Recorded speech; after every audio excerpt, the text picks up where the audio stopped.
Oke, bismillahirrahmanirrahim. Assalamualaikum warahmatullahi wabarakatuh. Good morning everybody. Welcome back with me with Mr. Rafiq from Mathematics class. Alright, how are you students? I hope so. Ya, teman-teman, alhamdulillah kita bisa bertemu lagi ya dengan acara yang sama dan dengan tema atau topik yang berbeda atau bab yang berbeda. Ya, di sini teman-teman saya mau bahas bab keempat dalam pelajaran matematika di kelas 8 atau kelas 2 SMP mengenai garis lurus atau persamaan garis lurus. Ya.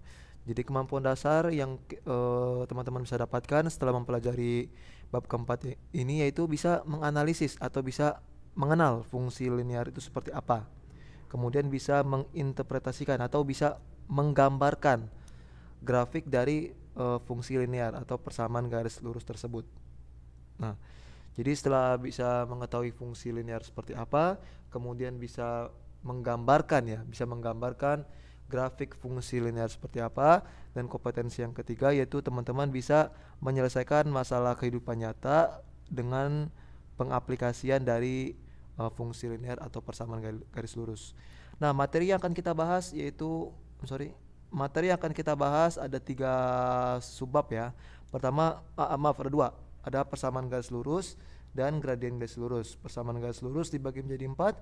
Ada gradien M dan melalui sebuah titik. Yang kedua melalui dua titik. Yang ketiga sejajar Y sama dengan MX tambah C. Dan yang keempat itu tegak lurus Y sama dengan MX tambah C. Dan yang kedua adalah gradien garis lurus subbabnya. Oke, lanjut. Teman-teman bisa lihat gambar ini di halaman 70 berapa ya?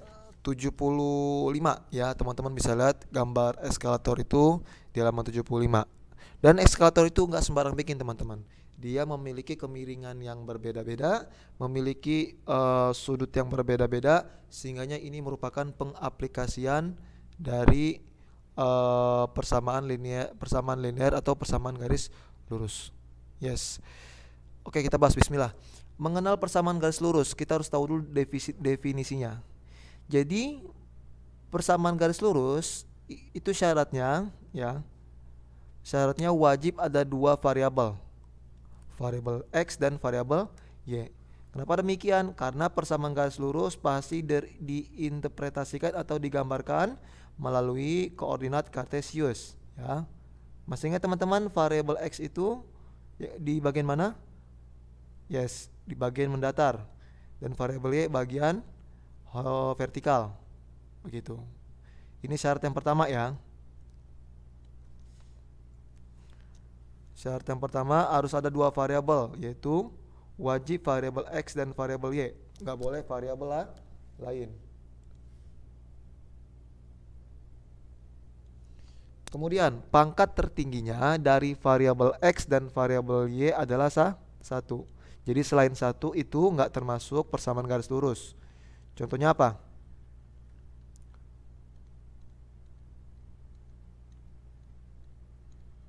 Bukan pangkat 1.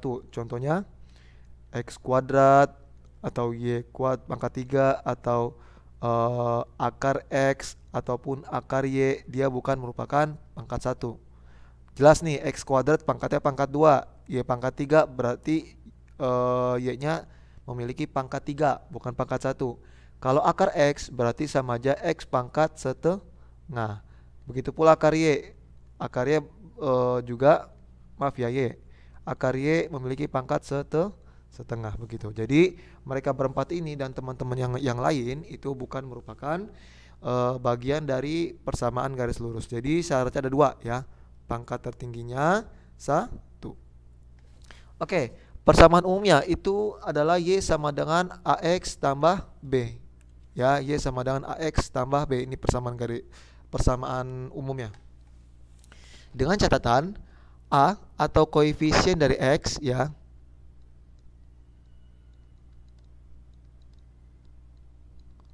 A atau koefisien X dan B itu adalah konstanta ya. Jadi B itu adalah konstanta. Ini teman-teman sudah pelajari tentang aljabar ya. Jadi angka tanpa variabel disebut konstanta. Dengan catatan A dan B itu termasuk bilangan real ya. Dan A tidak boleh sama dengan 0. Mengapa demikian?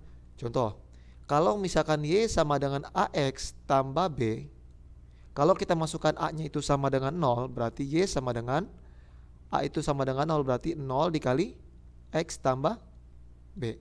Sehingganya Y sama dengan 0 dikali X apa? 0. 0 tambah B, ya B. Sehingganya variabel X-nya hilang kan? Jadi dia nggak bisa menjadi persamaan garis lurus. Karena syarat persamaan garis lurus dia ada variabel X dan variabel Y. Demikian. Kemudian teman-teman, jadi jangan sampai keliru ya. Jadi persamaan garis lurus syarat cuma ada dua, yaitu ada variabel X dan variabel Y, dan pangkat tertinggi dari variabel X dan variabel Y adalah satu. Jadi nggak masalah nih, nggak masalah teman-teman. Walaupun Y-nya itu terpisah oleh X ataupun Y-nya itu digabung dengan X, itu nggak masalah posisinya. Yang penting pangkat tertingginya adalah satu. Nah, jadi ada pertanyaan teman-teman. Di sini ada 5. 8Y sama dengan 2X tambah 16. Coba kita lihat. Apakah contoh yang bagian satu ini merupakan persamaan garis lurus? Ya, mereka ini adalah persamaan garis lurus. Dia ini adalah persamaan garis lurus. Kenapa? Y-nya aja pangkat 1. Jadi teman-teman, kalau Y-nya ini nggak ada pangkat di atasnya ya, nggak ada angka di atasnya, berarti dia itu sama aja Y pangkat 1. Begitu pula X ya. X tanpa ada pangkat di atasnya sebelah kanan, tetap aja dia X pangkat 1. Jadi bagian satu ini merupakan persamaan garis lurus. Begitu pula yang nomor 2. Sekarang kita bahas nomor 3 atau bagian 3. X kuadrat tambah Y kuadrat sama dengan 9. Ini persamaan garis lurus atau bukan?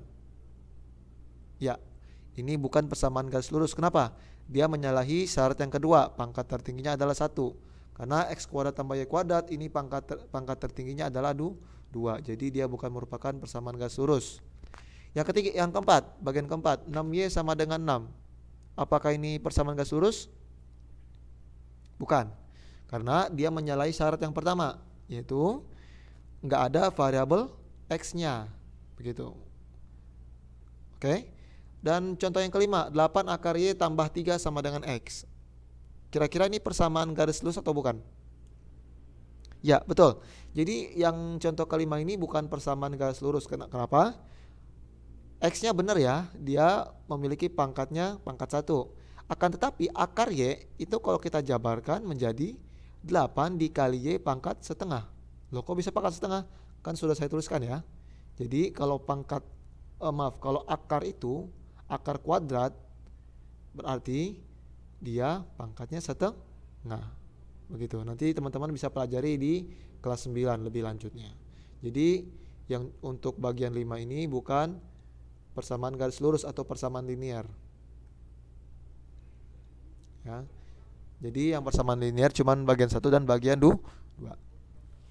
Jadi teman-teman insyaallah bisa jawab latihan 4.1 nomor 1. Insyaallah teman-teman bisa jawab ya. Kemudian latihan yang kedua, lengkapi tabel titik koordinat berikut. Contohnya 2x tambah y sama dengan 12 ya. Jadi gini teman-teman, cara mengerjakan contoh latihan ini, teman-teman masih ingat kan mengenai fungsi ya, relasi dan fungsi ya, relasi dan fungsi. Contoh fx sama dengan 2x tambah 3 ya. Fx sama dengan 2x tambah 3. Kok tulisan saya berantakan ya? Sebentar.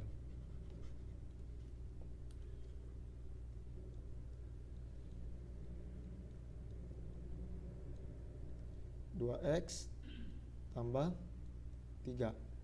Jadi teman-teman, yang perlu kita masukkan adalah variabel x-nya. Jadi f min 2 sama dengan 2 dikali min 2 baru ditambahkan 3, begitu dan seterusnya. Begitu pula untuk nomor 2 ini teman-teman ya, karena yang diketahui itu angka atau nilai dari variabel x, maka yang belum kita dapatkan berarti variabel y ya. Maka kita cari variabel y dengan cara apa? Coba kita masukkan fungsinya 2x tambah Y sama dengan 12. Ya. Kita masukkan nilai X-nya itu sama dengan negatif 2. Berarti 2 dikali negatif 2 ditambah Y sama dengan 12. Ya, 2 apa tadi? 2 dikali negatif 2 ditambah Y sama dengan 12. Oke teman-teman, 2 dikali negatif 2 berapa teman-teman? Yes, betul. Adalah negatif 4 ya. Maka kita tulis di sini negatif 4. Kok 14? Negatif 4 tambah Y sama dengan 12. Ya. Negatif 4 tambah Y sama dengan 12. Maka negatif 4-nya pindah ruas menjadi Y sama dengan 12 ditambah 4. Maka Y-nya sama dengan 16. Nah, kita dapat nih Y-nya itu adalah 16. Nah, X, Y ini merupakan titik koordinat ya. Aduh. Mohon dimaklumi ya, alatnya lagi bermasalah. Titik koordinat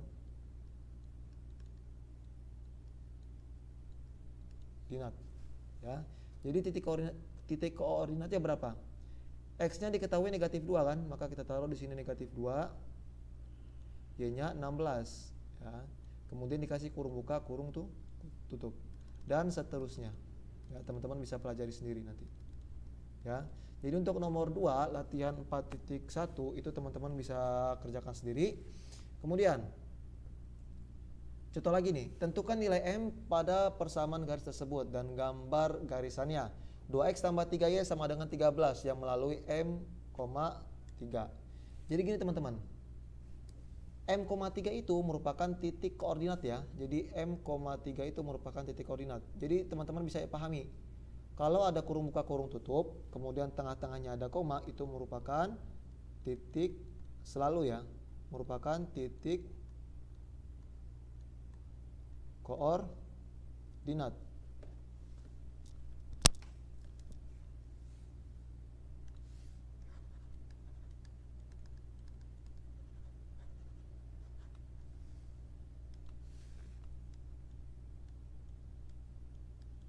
Merupakan titik,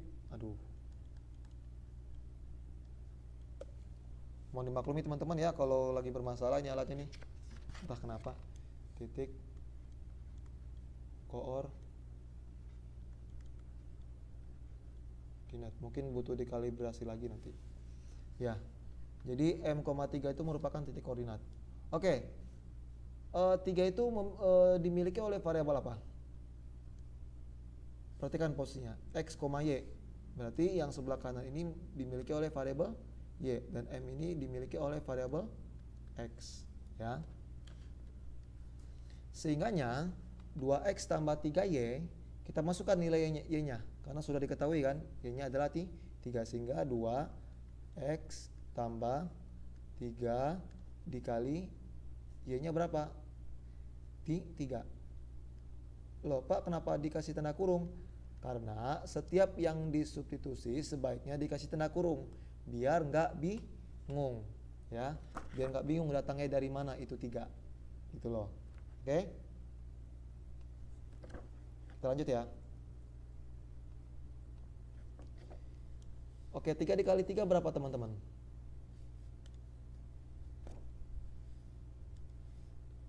3 dikali 3 berapa? Ya 9, berarti 2X tambah 9 sama dengan 13. Maka pindah ruas, 2X sama dengan 13.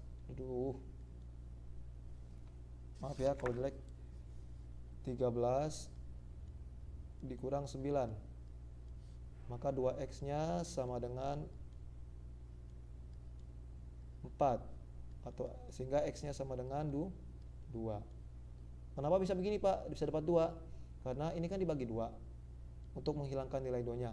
Karena di sebelah kiri bagi 2, sebelah kanan wajib juga bagi 2. Sehingga X-nya 4/2 sama dengan 2. Loh kenapa ini bisa pindah ruas Pak? Karena positif 9 ketika pindah ruas menjadi negatif 9. gitu. Jadi teman-teman untuk nomor 4 teman-teman bisa kerjakan sendiri ya, latihan 4.1 halaman 79. Oke, kemudian langsung kita bahas lagi nih. Apa namanya?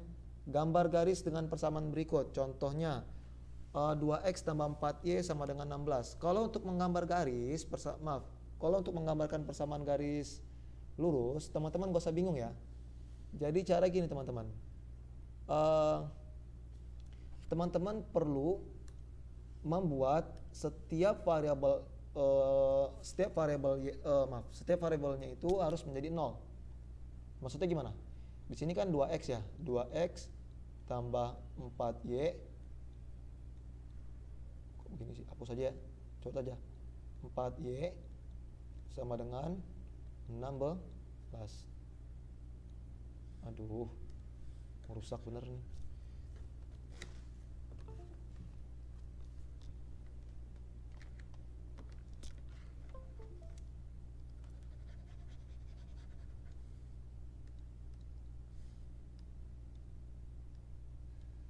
Malah parah lagi.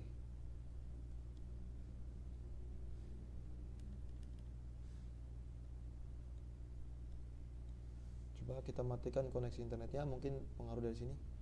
Sebentar ya.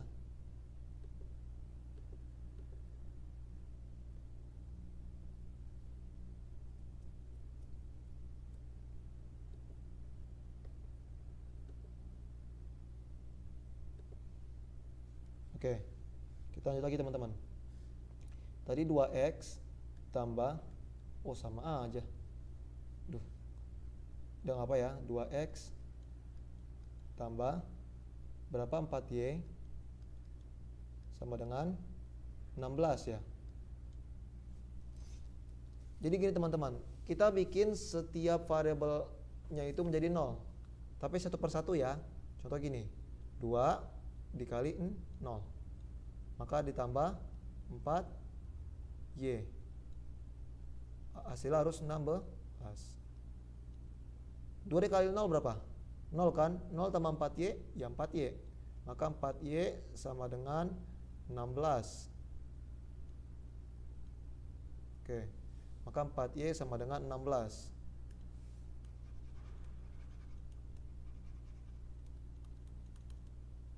Empat y-nya sama dengan 16.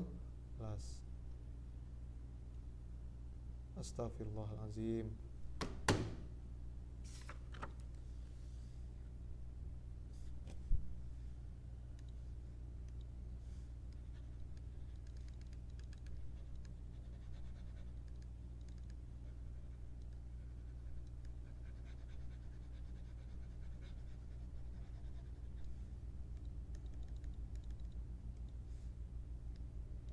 Sudah, teman-teman, ini karena alat saya bermasalah. Ya, untuk nomor 5, untuk dikerjakannya teman-teman bisa nggak usah deh. Yaudah, nanti PR-nya di halaman di nomor 1, 2 dan 2, 3 dan 4 ya. 1, 2, 3 dan 4. Jadi untuk nomor 3-nya teman-teman bisa kerjakan sendiri dengan GeoGebra. Jadi harus di-download GeoGebra-nya. Ya, karena alat saya lagi sedang bermasalah, jadi mohon dimaklumi. Saya akhiri, billahi taufiq wa hidayah. Wassalamualaikum warahmatullahi wabarakatuh.